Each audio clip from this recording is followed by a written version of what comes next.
الحمد لله رب العالمين والصلاة والسلام على سيد الأنبياء والمرسلين وعلى آله وأصحابه أجمعين.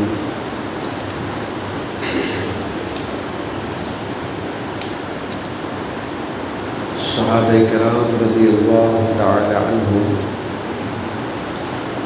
وہ ہستیاں ہیں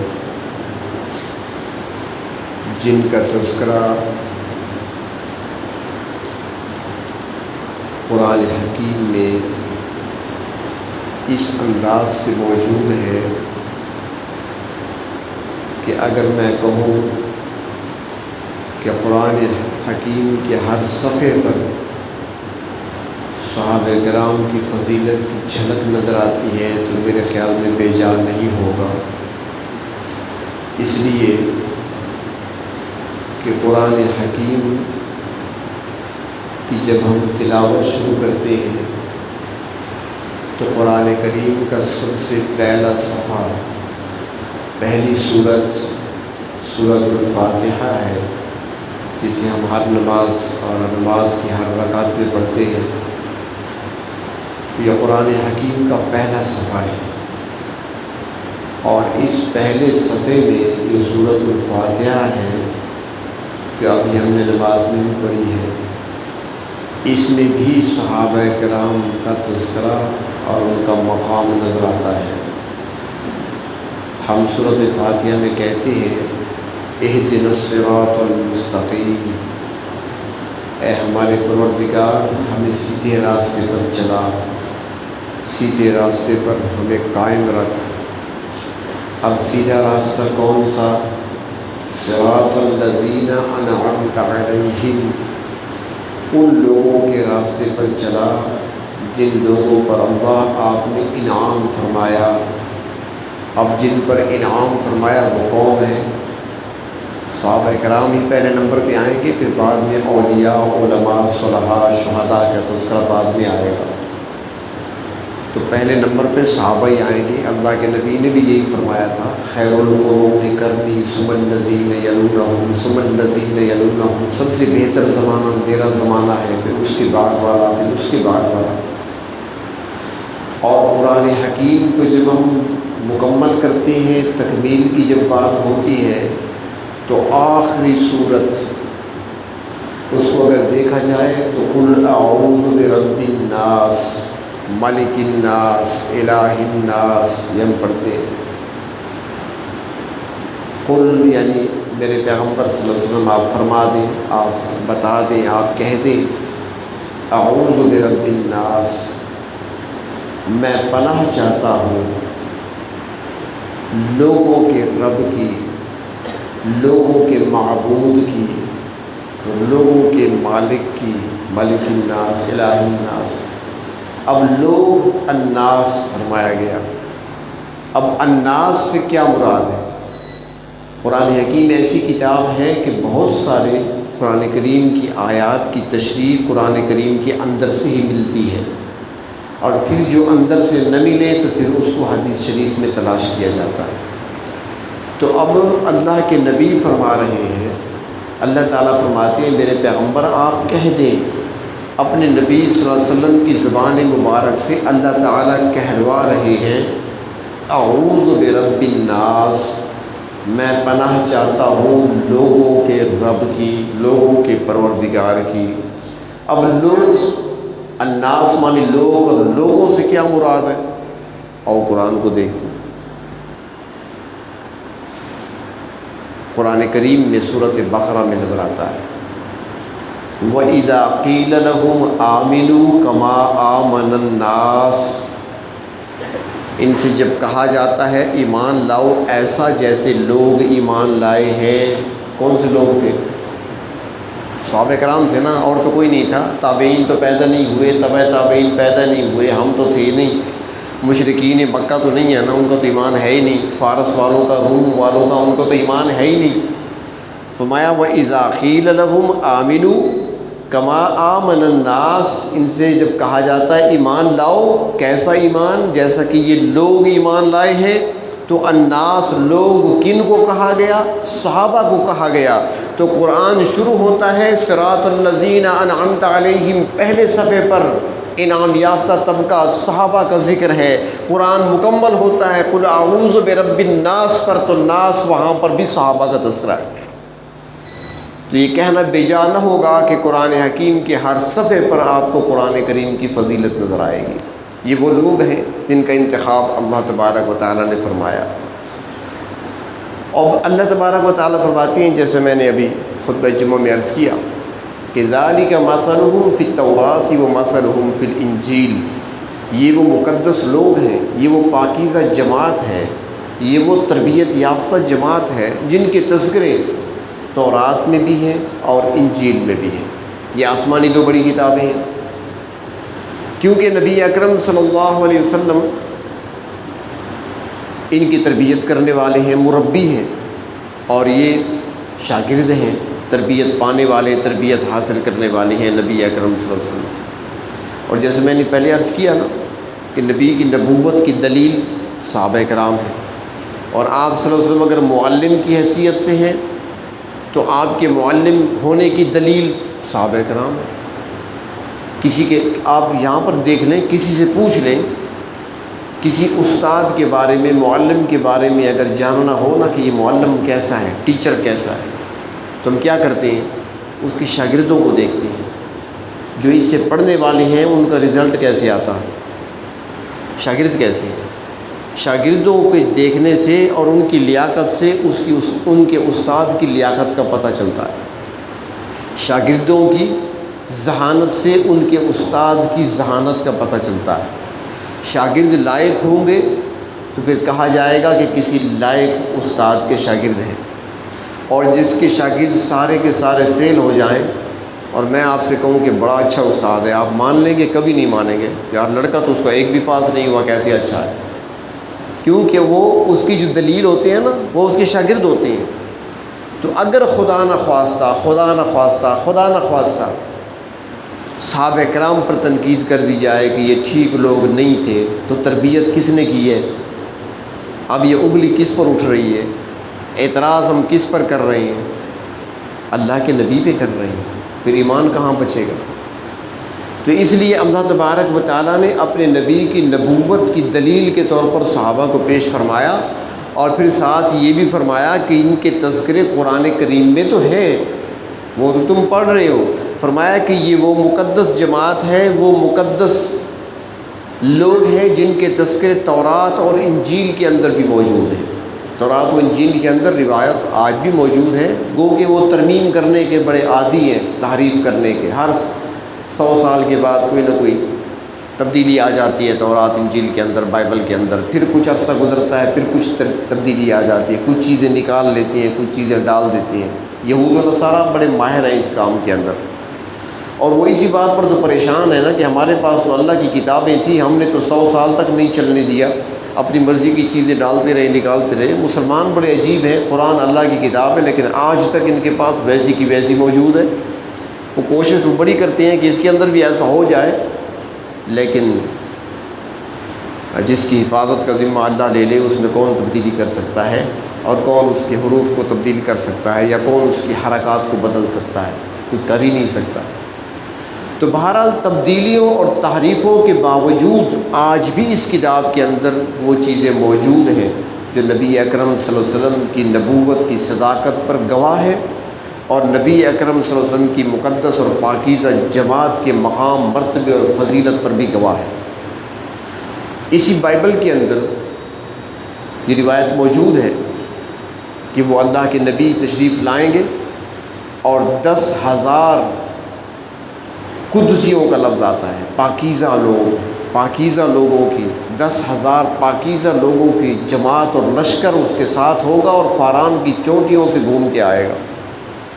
تو فاران کی چوٹیوں سے 10,000 کا لشکر لے کر آنے والے اللہ کے محبوب تھے، اور یہ 10,000 کا لشکر صحابہ کرام کا تھا۔ فتح مکہ کے موقع پر فاران کی چوٹیوں سے گھوم کر آئے تھے، یہ ذکر موجود ہے۔ اور جو میں نے آپ کو دکھانا ہے ابھی، اسے مکاشفہ یوحنا کہا جاتا ہے۔ یوحنا حضرت عیسیٰ علیہ السلام کے شاگردوں میں سے، حضرت عیسیٰ علیہ السلام کے آسمانوں پر اٹھائے جانے کے بعد انجیل چونکہ لکھی ہوئی موجود نہیں تھی، ان کے شاگردوں نے بعد میں لکھی ہے، تو اس لیے انجیل ایک نہیں ہے، پہلے تو بہت زیادہ تھی، لیکن اب جو ہے جن کو معتبر سمجھا جاتا ہے وہ 4 ہیں۔ ایک لوکا نے لکھی ہے، ایک مرقس نے لکھی ہے، ایک یوحنا نے لکھی ہے۔ 4 انجیلیں ہیں لکھی ہوئی، لوکا، مرقس، یوحنا، اور چوتھا بھی ایک ہے، چوتھی انجیل بھی ہے۔ تو یہ 4 الگ الگ انجیلیں ہیں۔ انجیل تو ایک ہی نازل ہوئی تھی نا، جس کو جتنا یاد تھا اس نے لکھوا دیا، اس لیے اب ان کے اندر اپنا بھی اختلاف ہے تھوڑا بہت۔ اب یوحنا جو کہ شاگرد ہیں حضرت عیسیٰ علیہ السلام، اس کا ایک مکاشفہ ہے۔ پہلے یہ سمجھ لیں مکاشفہ کیا ہے۔ حضرت عیسیٰ علیہ السلام کو اللہ تبارک و تعالیٰ کی طرف سے بعد میں پیش آنے والے حالات کے بارے میں بتایا گیا، یعنی وحی کی گئی، پیشن گویا جسے کہہ سکتے ہیں۔ اللہ تبارک و تعالیٰ نے کچھ بعد کے حالات بھی آپ کو بذریعہ وحی کے بتائے تھے، جس طرح انبیاء علیہ السلام پر وحی آتی ہے اللہ تعالیٰ بتا دیتے ہیں۔ تو وہ انجیل سے الگ تھا، ایک انجیل ہے وہ الگ ہے، انجیل سے الگ کچھ، جس طرح نبی اکرم صلی اللہ علیہ وسلم پر جو وحی آتی تھی، ایک تو قرآن کریم کی صورت میں ہے، دوسرا اس سے الگ بھی تو وحی آیا کرتی تھی، اور پھر اس کی شرح جو ہے وہ حدیث شریف ہے، حدیث کی صورت میں ہمارے پاس موجود ہے۔ تو حضرت عیسیٰ علیہ السلام کو جو بتایا گیا بعد میں آنے والے واقعات سے متعلق، جیسے نبی اکرم صلی اللہ علیہ وسلم نے علامات قیامت کو بیان فرمایا ہے، میرے بعد کیا ہوگا، تو وہ باتیں یوحنا نے، جو شاگرد ہیں عیسیٰ علیہ السلام کے، انہوں نے الگ سے ان کو نقل کیا، لکھا ہے، جس کو مکاشفہ یوحنا کہا جاتا ہے۔ یوحنا کا مکاشفہ، یہ مکاشفہ کا لفظ کشف سے ہے، یعنی کھولی گئی ہیں جو باتیں بتائی گئی ہیں۔ اسی مکاشفہ کے اندر جو لکھا ہے، اور ابھی جو خطبہ جمعہ میں میں نے جو آیت آپ کے سامنے پڑھی اور اس پر کچھ بات ہوئی، تو اب اس کو بھی دیکھ لیں، موازنہ کر لیں آپ خود ہی کہ صحابہ کرام کے بارے میں بائبل کیا کہتی ہے۔ یہ بائبل ہے، اسی کے اندر 4 انجیلیں بھی ہیں، اسی کے اندر تورات بھی ہے، اسی کے اندر کچھ سفرنامے بھی ہیں، اسی کے اندر ہے۔ یہ مکاشفہ یوحنا بھی اسی کے اندر ہے، اور آج کی عیسائی دنیا اسی کی تلاوت کرتی ہے، یہ مقدس کتاب ہے۔ تو اسی کے اندر مکاشفے میں یوحنا کہتا ہے کہ میں نے دیکھا، ایک بزرگ کا تذکرہ کر رہا ہے، جیسے میں نے پہلے عرض کیا نا کہ تحریف کے تو یہ بڑے ماہر ہیں نا، لفظ بدل دیتے ہیں اور عدد بدل دیتے ہیں، چیزیں تبدیل کر لیتے ہیں، لیکن ساری چیزیں تو پھر بھی نہیں چھپا سکتے نا۔ تو یہاں پر وہ تذکرہ کر رہا ہے اور اس کو نام برہ کا دے رہا ہے۔ وہ کہتا ہے کہ وہ سیون کے پہاڑ پہ کھڑا ہے، اور اس کے ساتھ 1,44,000 شخص ہیں، جن کے ماتھے پر اس کا اور اس کے باپ کا نام لکھا ہوا ہے۔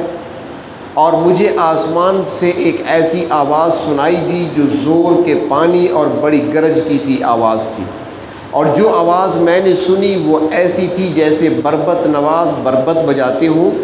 وہ تخت کے سامنے اور 4 بزرگوں کے آگے گویا ایک نیا گیت گا رہے تھے، اور ان 1,44,000 شخصوں کے سوا، جملوں کو ذرا غور سے سننا،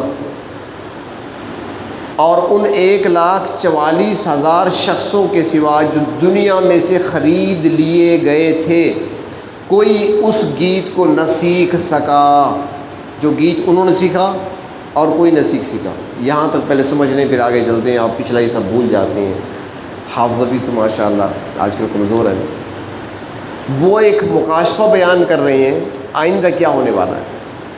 وہ ایک میدان میں ایک شخصیت کا تذکرہ کرتے ہیں کہ وہ شخصیت سامنے موجود ہے، اور جس تخت پہ وہ ہے اس تخت کے ساتھ 4 بزرگ بھی کھڑے ہیں، اور وہیں پر جو 1,44,000 افراد وہاں پر موجود ہیں، جمع ہیں، کھڑے ہوئے ہیں، وہ 1,44,000 ایسے ہیں کہ ان کے ماتھے پر ان کا اور ان کے باپ کا نام لکھا ہے، اور ساتھ انہوں نے ایک ایسا گیت سنا، ایک ایسا گیت انہوں نے وہاں پر سنا ہے جو بعد میں اس کے بعد کوئی اور نہ سن سکا، کسی کے حصے میں نہ آیا۔ اور ساتھ ہی اس نے یہ بھی کہا کہ وہ 1,44,000 دنیا میں سے خرید لیے گئے ہیں۔ نہیں سمجھ آئی آپ کو؟ اب سمجھیں، حجۃ الوداع کا موقع ہے، نبی اکرم صلی اللہ علیہ وسلم عرفات کے میدان میں ہیں، 1,44,000 صحابہ کرام کا مجمع ہے، تخت کے قریب، آپ کی سواری کے قریب 4 بزرگ ابو بکر، عمر، عثمان و علی چاروں موجود ہیں۔ جو گیت وہاں پر جو انہوں نے سنا، اس کے بعد یعنی کہ وہ کسی تک نہ پہنچ سکا، وہ صحابیت کا مقام ہے، ان کے بعد کوئی حاصل نہیں کر سکے گا۔ رضی اللہ عنہم ورضوا عنہ، یہ پیغام ان کو دیا گیا جو اس کے بعد کوئی نہیں حاصل کرے گا۔ اور تیسرا فرمایا کہ دنیا میں سے وہ لوگ خرید لیے گئے ہیں۔ یہی بات تو ہم پہلے کہہ چکے ہیں، صحابہ وہ ہیں جو خود نہ آئے بلکہ رب تعالیٰ نے ان کو خود ہی چنا ہے، رب کا انتخاب ہے، اللہ نے انتخاب کر کے اپنے نبی کو صحابہ کرام عطا فرمائے ہیں۔ یہ بائبل گواہی دے رہی ہے۔ آپ کی دنیا میں تشریف آوری سے پہلے، صحابہ کرام کی ولادت سے پہلے، نبی اکرم صلی اللہ علیہ وسلم کی نبوت سے پہلے یوحنا بیان کر رہا ہے، عیسائی اس کو لکھ رہے ہیں، آج تک وہ چھپ رہی ہے، عیسائیوں کے گرجوں کے اندر پڑی ہوئی کتاب مارکیٹ کے اندر بھی مل جاتی ہے، اسی کے اندر لکھا ہوا ہے۔ صحابہ کرام کی فضیلت کو بیان کرتے ہوئے آگے وہ کہتے ہیں کہ یہ وہ اشخاص ہیں، یعنی 1,44,000 یہ وہ اشخاص ہیں جو عورتوں کے ساتھ آلودہ نہیں ہوئے بلکہ کنوارے ہیں۔ میں نے پہلے عرض کیا نا، تحریف کے بڑے ماہر ہیں، تعریف کرتے ہیں اللہ کی کتاب میں، لیکن یہاں پر ہے کہ وہ سارے کے سارے کنوارے ہیں۔ آج تک پوری تاریخ انسانی میں 1,44,000 کنواروں کا اجلاس کہاں پہ ہوا ہے؟ 1,44,000 کنواروں کا اجتماع کہیں پہ ہوا ہے؟ کوئی ثابت نہیں کر سکتا۔ تو اس کا مطلب یہ ہے کہ 1,44,000 جو کھڑے ہیں سارے کے سارے پاک دامن ہیں، ان میں بدکار کوئی نہیں ہے۔ بائبل گواہی دے رہی ہے صحابہ کے بارے میں کہ سارے کے سارے پاکیزہ لوگ ہیں، اور فرمایا کہ جو اپنے اس برہ کے پیچھے پیچھے چلتے ہیں، جہاں کہیں وہ جاتا ہے، اللہ کے نبی جہاں جاتے ہیں وہ ان کے پیچھے چلتے ہیں، ساتھ ساتھ چلتے ہیں، وضو کا پانی زمین پر نہیں گرنے دیتے، یہاں تک کہ آپ کا لعاب مبارک بھی زمین پر نہیں گرنے دیتے، بلکہ اتنی محبت ہے کہ غزوہ احد کے اندر جسم مبارک جب زخمی ہوا تھا، چہرہ انور زخمی ہوا تھا، خون مبارک باہر نکلا تھا، آپ نے ایک برتن میں اکٹھا کیا تھا، ایک صحابی کو دیا، جا کر ایسی جگہ دفن کراؤ جہاں کسی کی نظر بھی نہ پڑے، کسی کا پاؤں بھی نہ آئے۔ وہ کچھ دیر کے بعد واپس آیا، عرض کرتا ہے آقا میں نے کر لیا انتظام۔ فرمایا سچ سچ بتاؤ کہاں دفن کیا؟ عرض کرتا ہے آقا دفن کرنے کو جی نہیں چاہتا تھا، میں نے وہ مبارک خون پی لیا ہے، نہ کسی کی نظر پڑے گی نہ کسی کا پاؤں آئے گا۔ اللہ کے محبوب نے فرمایا کہ پشتوں تک تم پر جہنم حرام کر دی گئی ہے، جب تک خون کے اثرات چلتے رہیں گے نسل کے اندر، ان پر جہنم کی آگ حرام ہے۔ تو فرمایا کہ وہ جہاں جہاں اللہ کے نبی جاتے ہیں یہ پیچھے پیچھے ان کے چلتے ہیں، پیچھے پیچھے جلتے ہیں اور جاتے ہیں ان کے پیچھے۔ اور فرمایا کہ اور برہ کے لیے پہلے پہل ہونے کے واسطے آدمیوں میں سے خرید لیے گئے۔ بائبل کہہ رہی ہے کہ یہ خدا اور برہ کے لیے، اللہ اور اللہ کے رسول کے لیے پہلے پہل ہونے کے واسطے آدمیوں میں سے خرید لیے گئے۔ پہلے پہل السابقون الاولون من المہاجرین والانصار والذین اتبعوہم باحسان، قرآن اس کی گواہی دیتا ہے، وہ پہلے پہل جنہوں نے ہجرت کی اللہ کے رسول کے ساتھ یا نصرت کی مہاجرین کی، وہی لوگ ہیں جو بازی لے گئے۔ اسی کا تذکرہ پہلے سے بائبل کے اندر موجود ہے، ابھی صحابہ کرام دنیا میں نہیں آئے تھے۔ اور فرمایا کہ یہ وہ لوگ ہیں، اب یہ بھی سمجھ لیں بائبل کیا کہتی ہے ان کے بارے میں۔ بائبل کہتی ہے یہ وہ لوگ ہیں ان کے منہ سے کبھی جھوٹ نہیں نکلا تھا۔ یہ وہ لوگ ہیں ان کے منہ سے کبھی جھوٹ نہیں نکلا تھا، وہ سارے سچے ہیں اور وہ بے عیب ہیں اور ان میں عیب بھی کوئی نہیں ہے۔ صحابہ کرام کے بارے میں یہ بائبل کی گواہی ہے، سارے کے سارے بے عیب ہیں۔ اور یہاں پر ایک بات جو پیچھے گزر چکی وہ بھی عرض کر دوں کہ اس نے یہ کہا تھا کہ ان کی پیشانیوں پر باپ کا اور ان کا نام لکھا ہے، پیشانی پر نام لکھے ہوئے نہیں ہوتے، اس کا ترجمہ پہلے گزر چکا ہے۔ قرآن پاک میں ہے سیماہم فی وجوہہم من اثر السجود، سجدوں کے نشانات ان کے پیشانیوں سے ظاہر ہوتے ہیں، وہ نورانیت، وہ چمک، وہ کیفیت ان کے ماتھوں پر موجود ہے۔ آگے وہ کہتا ہے کہ پھر میں نے ایک اور فرشتہ کو آسمان کے بیچ میں اڑتے ہوئے دیکھا، جس کے بعد زمین کے رہنے والوں کی ہر قوم اور ہر قبیلے اور ہر اہل زبان اور ہر امت کے سنانے کے لیے ابدی خوشخبری تھی۔ وہ فرشتہ کون سی خوشخبری لایا تھا؟ یاد ہے؟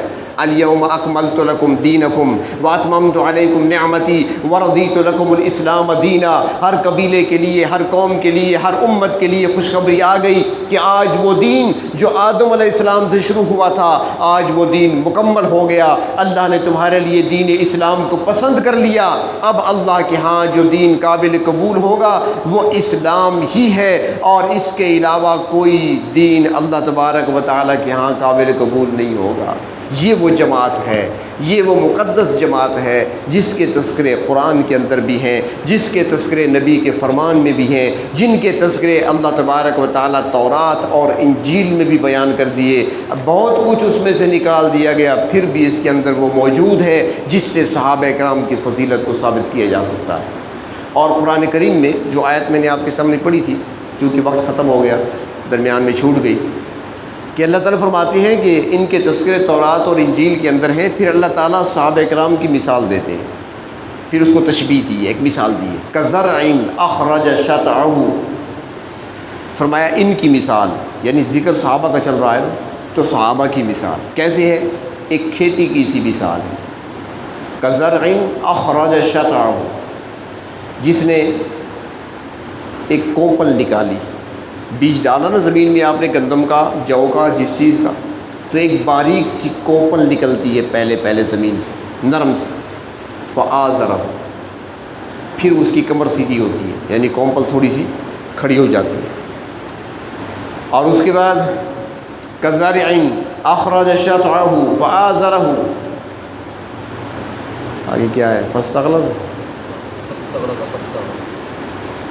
اس کے بعد پھر وہ سیدھی ہوتی ہے، اس کی کمر سیدھی ہوتی ہے، فاستغلظ، اس کے بعد پھر وہ مضبوط ہو جاتی ہے، یعنی تنا اس کا، باریک کومپل تھی سیدھی ہوئی، پھر تھوڑی طاقت اس کے اندر آئی، پھر وہ مضبوط ہو گئی، مضبوط تنا بن گیا، فاستغلظ فاستوى على سوقه،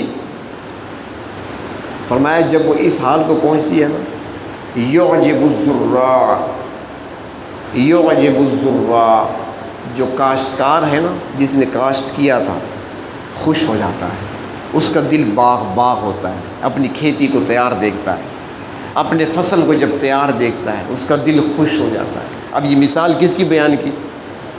اللہ تعالیٰ بیان فرما رہے ہیں صحابہ کرام کی، ایک کھیتی کی مثال۔ وہ کھیتی کیا ہے؟ وہ کھیتی صحابہ کرام ہے۔ کاشتکاری کس نے کی ہے؟ اللہ کے نبی نے کی ہے۔ آبیاری کس نے کی ہے؟ اللہ کے نبی نے کیا ہے۔ پہلے کمزور تھے، مکہ مکرمہ میں باریک کومپل تھے، ڈر تھا مٹ جائیں گے، ڈنڈے پڑ رہے ہیں، ماریں پڑ رہی ہیں، پتھر رکھے جا رہے ہیں، پیٹا جا رہا ہے، کانٹے بچھائے جا رہے ہیں، خوف تھا کیا بنے گا، کیا ہوگا۔ لیکن پھر اس کے بعد کمر سیدھی ہوئی، جب مدینے میں آ گئے کچھ سکون کا سانس لیا، ہجرت کر کے آ گئے، سکون ملا۔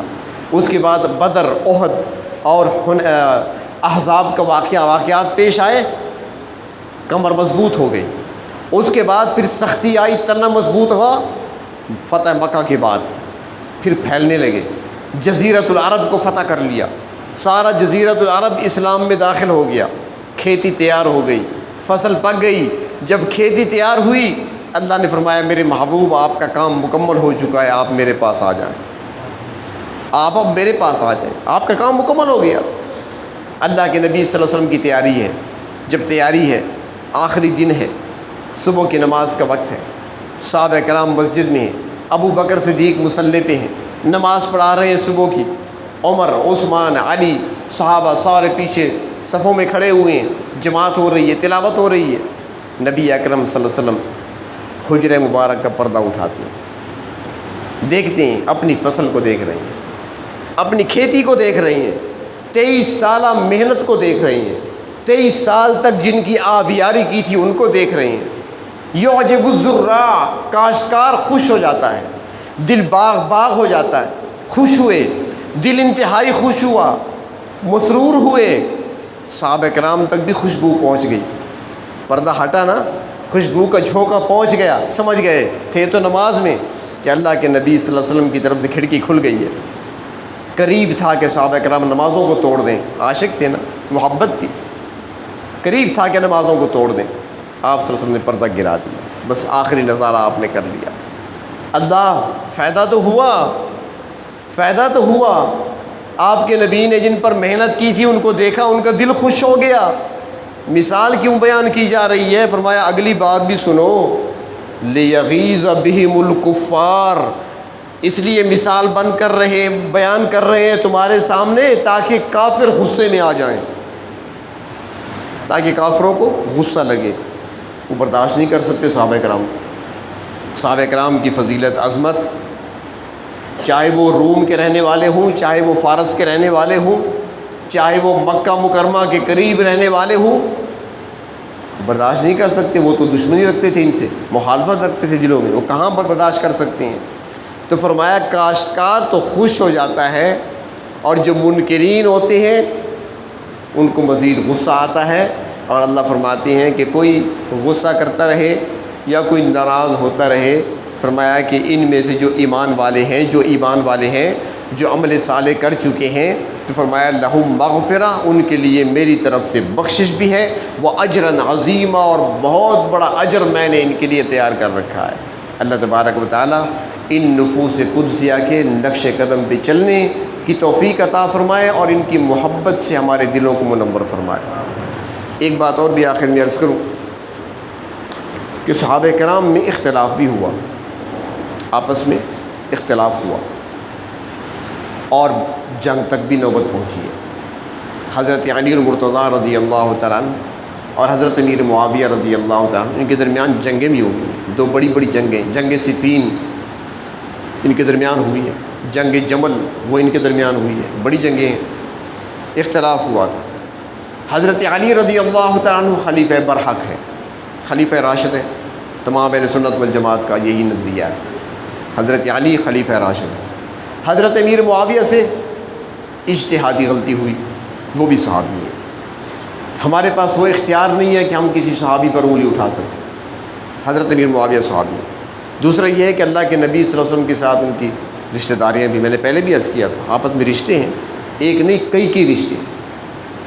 تو ہاں یہاں پر یہ بھی عرض کر دوں کہ حضرت امیر معاویہ کا جہاں پر ذکر آئے تو یزید کو الگ رکھا کریں، وہ الگ چیز ہے، وہ صحابی نہیں ہے، یزید صحابی نہیں ہے، وہ صحابہ میں شامل نہیں ہے، وہ بعد کی پیداوار ہے، اس کی غلطیاں اس کے ساتھ وہ الگ چیز ہے۔ لیکن ہم بات صحابہ کرام کی کرتے ہیں تو اس میں صرف صحابہ ہی ہوتے ہیں، یا اس میں اندر اہل بیت شامل ہوتے ہیں، اور اہل بیت کا ذکر الگ سے بعض اوقات نہیں ہو سکتا، اس لیے کہ اہل بیت سارے کے سارے صحابہ میں شامل ہیں، یہ سارے ایک ہی چیز ہے، نبی اکرم صلی اللہ علیہ وسلم کا خاندان ہو یا آپ کے صحابہ ہوں، یہ سارے ایک ہی ہیں۔ تو اختلاف ہوا ان کا آپس میں، لیکن اس اختلاف میں ہمیں بولنے کی اجازت نہیں ہے۔ ان کا جو اختلاف ہوا ان میں سے کسی ایک پر انگلی اٹھانا یہ اختیار ہمیں نہیں ہے، اور اس کی میں ایک مثال دیتا ہوں۔ اگر وہاں پہ آپ کو اختیار حاصل ہے تو پھر یہاں بھی ٹھیک ہے، اگر وہاں آپ کہیں گے کہ نہیں چپ رہنا بہتر ہے تو پھر یہاں بھی چپ رہنا بہتر ہے۔ قرآن حکیم کے اندر بھی ایک جھگڑے کا ذکر ہے، قرآن پاک کے اندر ایک اختلاف کا، ایک جھگڑے کا ذکر ہے، اور کس کا؟ دو مقدس افراد کا، دو پاکیزہ شخصیات کا۔ حضرت موسیٰ علیہ السلام طور پہ جا رہے ہیں، اللہ تعالیٰ نے حکم دیا تھا طور پہ آ جاؤ، میں کتاب دوں گا، تورات ملے گی، 40 دن اعتکاف کرنا ہوگا۔ حضرت موسیٰ علیہ السلام طور پہ تشریف لے گئے، 40 دن اعتکاف کیا، 40 دن کے بعد ان کو تورات ملی، واپس آئے قوم کے پاس۔ اب پیچھے کیا ہوا؟ جب موسیٰ علیہ السلام طور پر جا رہے تھے تو اپنے بھائی حضرت ہارون، وہ بھی اللہ کے نبی ہیں، حضرت ہارون علیہ السلام اللہ کے نبی ہیں، حضرت ہارون علیہ السلام کو اپنا نائب بنا کر چھوڑ گئے تھے کہ میں جا رہا ہوں، قوم کو آپ نے سنبھالنا ہے، خیال رکھنا ان کا۔ موسیٰ علیہ السلام تو چلے گئے، ہارون پیچھے تھے، تو اس قوم کے اندر سامری نامی شخص بھی تھا، انتہائی عیار چالاک، ہمارے یہاں کہتے ہیں نا ہر فن مولا، وہ کئی فن جانتا تھا، کئی کرتب جانتا تھا۔ تو اس نے ایک مٹی چھپا کر رکھی ہوئی تھی حضرت جبریل امین کے، جس گھوڑے پر سوار ہو کر جبریل امین آئے تھے نا، تو اس گھوڑے کے پاؤں کے نیچے سے تھوڑی سی مٹی اس نے اٹھا دی تھی، رکھی ہوئی تھی۔ تو اس نے لوگوں سے کہا کہ تمہارے پاس جو سونا چاندی ہے نا، جو تم لے کر آئے تھے فرعون والوں سے، وہ لے آؤ میرے پاس۔ سارا سونا چاندی آیا، اس کو پگھلایا، پگھلانے کے بعد سونے کا بچڑا تیار کر لیا۔ سونے کا بچڑا تیار کرنے کے بعد وہ مٹی اس کے منہ میں رکھ دی، تو وہ ٹی ٹی کرنے لگا، بولنے لگ گیا، کیونکہ سامری نے دیکھا تھا کہ جس گھوڑے پر جبریل آئے تھے نا، تو وہ گھوڑا جہاں بھی پاؤں رکھتا تھا نا، پھر قدم اٹھاتا تھا تو نیچے سے گھاس نکل آتی تھی، وہ مٹی زندہ ہو جاتی تھی۔ تو اس نے مٹی اٹھا لی تھی وہاں سے، تو وہ مٹی اس نے اس سونے کے بچڑے کے منہ میں رکھی، تو وہ بولنے لگ گیا۔ اب سامری نے کہا کہ لوگوں، موسیٰ علیہ السلام سے غلطی ہو گئی۔ کیسے غلطی ہوئی؟ وہ خدا سے ملنے طور پہ گیا ہے، اور معاذ اللہ نقل کفر نہ باشد، اور خدا جو ہے وہ تو اس بچڑے میں آ گیا۔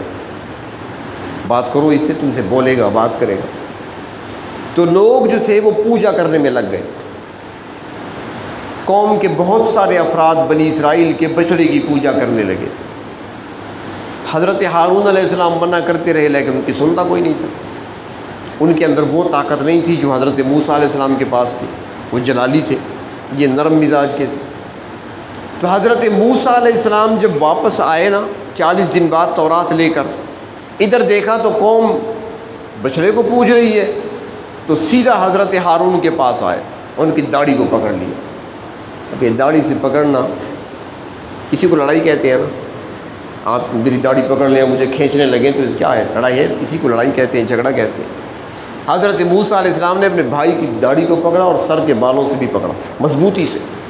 بتاؤ کیا ہوا یہ؟ بھائی نے کہا، یا ابن اے میری ماں کے بیٹے، لا تأخذ بلحیتی ولا براسی، میری داڑھی اور میرے سر کو نہ پکڑ۔ میں نے بڑی کوشش کی سمجھانے کی، لیکن میری بات نہیں مانی انہوں نے۔ میں نے اپنا کام پورا کیا ہے، میں نے کوئی کوتاہی نہیں کی۔ آپ نے نائب بنانا تھا، میں نیابت سنبھالے رہا، ان کو سمجھاتا رہا۔ ہاں، زیادہ میں نے مسئلے کو نہیں اٹھایا۔ میں نے کہا ایسا نہ ہو کہ قوم 2 حصوں میں تقسیم ہو جائے، اور پھر جب آپ آئیں گے اور مجھے پھر آپ ڈانٹیں گے کہ تم نے قوم کو تقسیم کر دیا، تو میں نے اس لیے آپ کے انتظار میں ان کو چھوڑ دیا، آپ آئیں گے تو فیصلہ کریں گے۔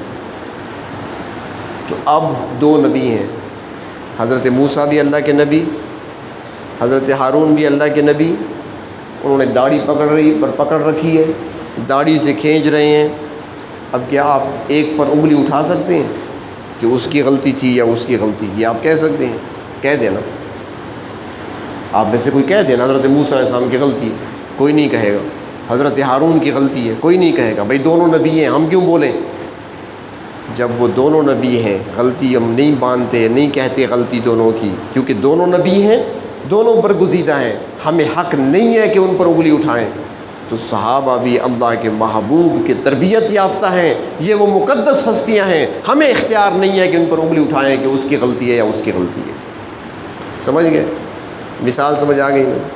اس لیے ان کا مقام اور مرتبہ بہت بلند ہے، اس مرتبے کو ہم پہنچ نہیں سکتے، بلکہ جو دیکھنا چاہے پگڑی سر سے گر جائے گی، مرتبے اور مقام کو دیکھ نہیں سکے گا۔ دنیا میں بھی فرمایا اللہ کے محبوب نے تمہارے لیے ستاروں کی مانند ہے، ستاروں تک پہنچ نہیں سکتے تم، بس دور سے اس کی روشنی دیکھ سکتے ہو، اس سے راستہ معلوم کر سکتے ہو۔